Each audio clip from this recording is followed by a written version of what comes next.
Friends, स्वागत है आप सभी का ओनली PYQ यूट्यूब चैनल पे। और आज पॉलिटी के टॉप 10 प्रीवियस ईयर क्वेश्चंस के साथ मैं आप लोगों के समक्ष उपस्थित हूँ। तो फ्रेंड्स, पहला क्वेश्चन पढ़ते हैं कि भारतीय संविधान में मौलिक कर्तव्य कब समाविष्ट किए गए थे, कब जोड़े गए थे। तो फ्रेंड्स, मौलिक कर्तव्य जो हैं वो 42वें संविधान संशोधन 1976 के तहत जोड़े गए थे। और ये भी पूछा जाता है कि किसकी समिति की अनुशंसा पे जोड़ा गया था। तो सरदार स्वर्ण सिंह समिति थी। कौन सी समिति थी? स्वर्ण सिंह समिति के अनुशंसा पे इसको जोड़ा गया था। और कितने जोड़ा गया था? तो भैया 11 हमारे मूल कर्तव्य थे। ठीक, 11 थे। अच्छा, पार्ट 4A में जोड़ा गया था। अब वो भी 51 एक में जोड़ा गया था अनुच्छेद। नेक्स्ट तो देखिए, तो 1976 42वें संविधान संशोधन। नेक्स्ट क्वेश्चन है हमारा कि संविधान में मौलिक कर्तव्य किस संविधान संशोधन के तहत जोड़ा गया था। तो 42वां बताया अभी, option number B is correct. Next question है हमारा कि भारतीय संविधान में कितने मौलिक कर्तव्य शामिल किए गए। तो 11 शामिल किए गए। CPO का ये आया हुआ क्वेश्चन देख रहे हैं 2006 में, 2008 में CGL में, 2014 में CHSL में। तो फ्रेंड्स, क्वेश्चन की रिपीटेशन बहुत ज़्यादा है। अभी 51 क में बोला मैंने कि ये जोड़ा गया था। संविधान का निम्नलिखित में से कौन सा अनुच्छेद मौलिक कर्तव्यों से संबंधित है। तो अनुच्छेद 51 क। अब वो भी भाग चौथा का क में जोड़ा गया था। नेक्स्ट क्वेश्चन है हमारा कि मौलिक अधिकारों को भोगने को सुनिश्चित करने की जिम्मेदारी निम्नलिखित में से किसकी है। फ्रेंड्स, बहुत सारे पॉलिटी के जो प्रीवियस लेक्चर्स थे उसमें बता चुका हूँ कि मौलिक कर्तव्यों का यदि हनन होता है तो अनुच्छेद 32 और अनुच्छेद 226 के तहत सुप्रीम कोर्ट और हाई कोर्ट रीट जारी कर सकती है और आप उसके पास जा सकते हो। कहोगे सुप्रीम कोर्ट से कि भैया हमारे मौलिक अधिकारों का हनन हो रहा है। तो जो मौलिक अधिकारों का हमारा जो संरक्षक है वो उच्चतम न्यायालय और उच्च न्यायालय। उच्चतम न्यायालय सुप्रीम कोर्ट अनुच्छेद 32 के तहत और उच्च न्यायालय हाई कोर्ट 226 के तहत आपके मौलिक अधिकारों को सुनिश्चित करेगा।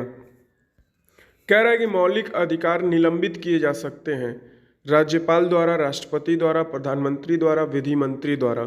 तो फ्रेंड्स, जो हमारे मौलिक अधिकार हैं, जब कभी राष्ट्रीय आपात घोषित किया जाता है अनुच्छेद 352 के तहत, तो राष्ट्रपति जो है हमारे मौलिक अधिकारों को निलंबित कर देते हैं। ये कहते हैं कि घर में रहो, बाहर मत निकलो। बात आई क्या समझ में? और भी सारी चीज़ें।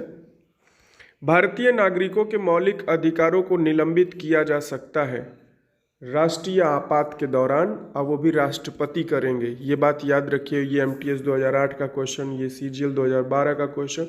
मतलब मौलिक अधिकारों से कितने सारे सवाल।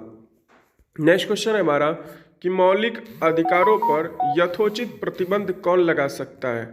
तो फ्रेंड्स, कौन लगा सकता है? तो भारतीय संविधान के तहत मौलिक अधिकारों पे यथोचित युक्ति युक्त निर्बंध या प्रतिबंध संसद द्वारा विधि बनाकर लगाया जा सकता है। यह ऑप्शन नंबर A नहीं होगा, option number B is correct. संसद ही रोक लगा सकता है और कोई रोक नहीं लगा सकता। ये A वाला विकल्प उसने करेक्ट नहीं किया होगा ना।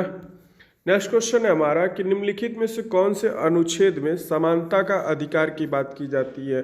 तो अनुच्छेद 14 से लेकर के 18 तक ना इक्वलिटी की बात की जाती है और समानता का अधिकार जो है अनुच्छेद 14 में है। Equality before law and equal protection of law की बात करता है। फ्रेंड, नेक्स्ट क्वेश्चन है कि कौन सा अधिकार नागरिकों और विदेशियों दोनों को प्राप्त है। तो फ्रेंड्स, नागरिकों एवं विदेशियों को जो प्राप्त अधिकार है, राजनीतिक अधिकार विदेशियों को नहीं मिल सकते। वो यहाँ चुनाव थोड़ी लड़ने लगेंगे। अब ऋषि सुनक ब्रिटेन से आके यहाँ लोकसभा का पार्लियामेंट्री इलेक्शन नहीं लड़ेंगे। मौलिक अधिकार कुछ मौलिक अधिकार दिए गए हैं, जैसे equality before law and equal protection of, विधि के समक्ष समानता, ये मौलिक अधिकार दिया गया है। लेकिन जैसे कुछ अधिकार जो धर्म, जाति, लिंग, स्थान के नाम पे भेदभाव, ये भी दिया गया विदेशियों को। कुछ अधिकार मौलिक अधिकार विदेशियों को नहीं दिए गए हैं। जैसे अनुच्छेद 20 हो गया आपका, अनुच्छेद 22 हो गया।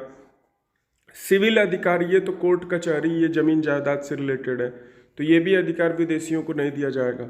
विधिक अधिकार दिया गया है, आईपीसी सीआरपीसी उनके साथ बलात्कार होता है, छेड़खानी होती है, चोरी होती है, छिनैती होती है, तो वो पुलिस थाने जाएंगे, उनको विधिक अधिकार दिया गया, वो कोर्ट जाएंगे, मुकदमा हमारे ऊपर चलवाएंगे, मतलब जो भी उस अपराध में संलिप्त होगा। तो नागरिकों मतलब भारतीय नागरिकों और विदेशियों दोनों को जो प्राप्त है वो विधिक अधिकार है और कोई अधिकार नहीं है। तो फ्रेंड्स मिलते हैं नेक्स्ट वीडियो में। जय हिंद, जय भारत। पीडीएफ के लिए हमारे टेलीग्राम या फिर व्हाट्सएप चैनल को सब्सक्राइब करें, उससे जुड़ें, आपको वहाँ पे सारी पीडीएफ्स उपलब्ध करा दी जाएंगी। और फ्रेंड्स लाइक करो यार, ताकि पता चले कि एक सही डायरेक्शन में मेहनत हो रही है। चैनल को सब्सक्राइब करिए। मिलते हैं नेक्स्ट वीडियो में। जय हिंद, जय भारत, जय महाकाल।